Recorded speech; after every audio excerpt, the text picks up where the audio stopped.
This morning I picked up a journal that was from 2002. I can tell you exactly what was going on in my life. I can tell you how much money was in my 401k, and it was a very small amount. In fact, I'm blown away by how small it was compared to where it is today.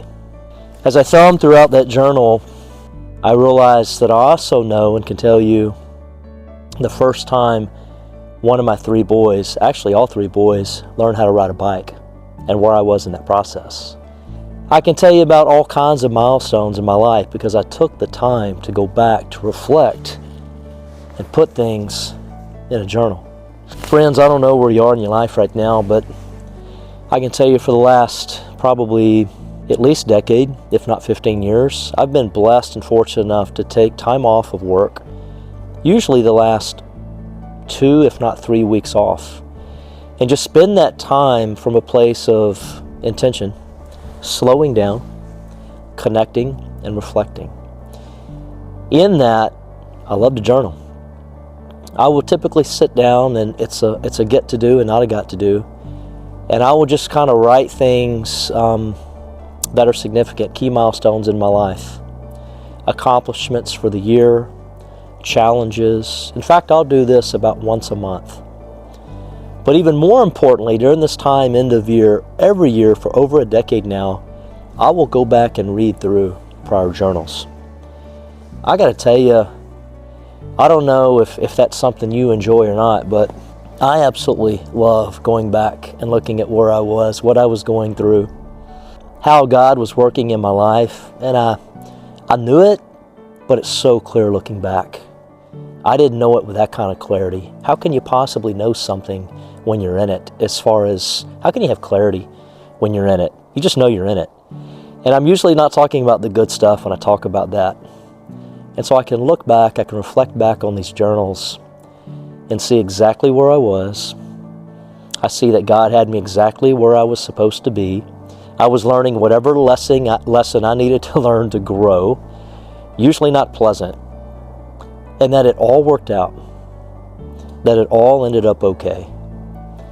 And it makes me smile because I think about all the men that have been on my weekends, our weekends with Thumos, and especially the carpet where they do their hard work. And usually the message after that man has gone to and through whatever he needs to go to and through to get his breakthrough, usually what he hears from the other men is it's okay. It's all okay. I don't pretend that looking back, reflecting back on a journal is anything powerful like that, but it does tend to show or remind me that things are okay, and they're going to be okay. Friends, I don't know if you journal or not, and I'm not here to try to sell you on journaling, but I got to tell you, there's great value in me capturing key milestones in my life.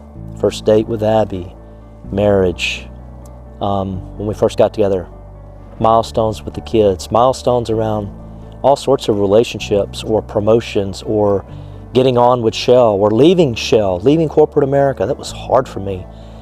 Starting the business of Thumos, you name it, it's all in there, it's all captured. And for me, it was a get to do and not a got to do. But I'm not here to talk to you about, try to talk you into journaling. But what I do encourage you to do is take some time, my friend, to reflect back. I like to tell folks, don't spend too much time looking back because that can ultimately lead to could'ves, would'ves, should'ves. And that's sort of the concept of, or could go to a place of regret. Those could'ves, would'ves, and should'ves. I don't want you to regret. But I do want someone to take enough time to look back to see how far they've come, how far they've grown. Or in some cases, if we're honest, perhaps backslid. And then it's good to look back and go, well, here's what I was doing. Diet, exercise, relationships, job, whatever it was. Oh, and by the way, that worked for me. Oh, and somewhere along the way, I forgot to stop focusing on whatever that was.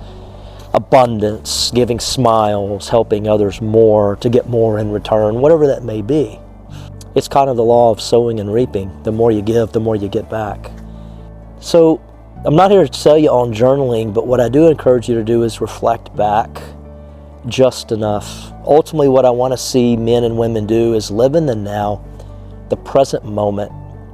Because I've come to understand that life is just a series of moments, one after another. And living in the moment, the presence, the now with true connection is the best way to experience this dance called life. So I like to have people look back. I do so myself. I call that reflection, to learn, to grow, and then come back into the now. I also like to have people or ask people to look forward. I call that planning, visioning, strategizing. Where do you want to be? But I also don't want people to look forward too much, because that can lead to anticipation or hurry or worry or anxiety, mainly. And so a little bit of looking back, reflection, a little bit of looking forward, visioning, strategizing, and then come back into the now. Friends, I want to remind you as well, especially during this time of year, Merry Christmas to you, by the way, if you're in the States or Canada or anywhere that celebrates Christmas. Merry Christmas. This is a really good time to do things a little bit different. While others are rushing around in stress, we have an opportunity just to kind of see the game, the matrix, for what it is and smile at it. It's not all good, but it's not all bad. What if we slow down? While they're rushing, what if we slow down just a little bit? While others are so busy doing and doing and doing, what if we do some being? B-E-I-N-G. Just be still, just a little bit. What if instead of choosing stress and all that doing, what if we bring some peace into the stuff that needs to be done? Instead of drowning in social media, what if we pick it up and then put it down and spend some time in reflection, spend some time in a journal or a good book or playing cards or board games with the family? It's a time to do things different, perhaps, if you've got that time. Instead of spending like your life depended on it, why not give a little bit from a place of abundance? I'm not here to be preachy.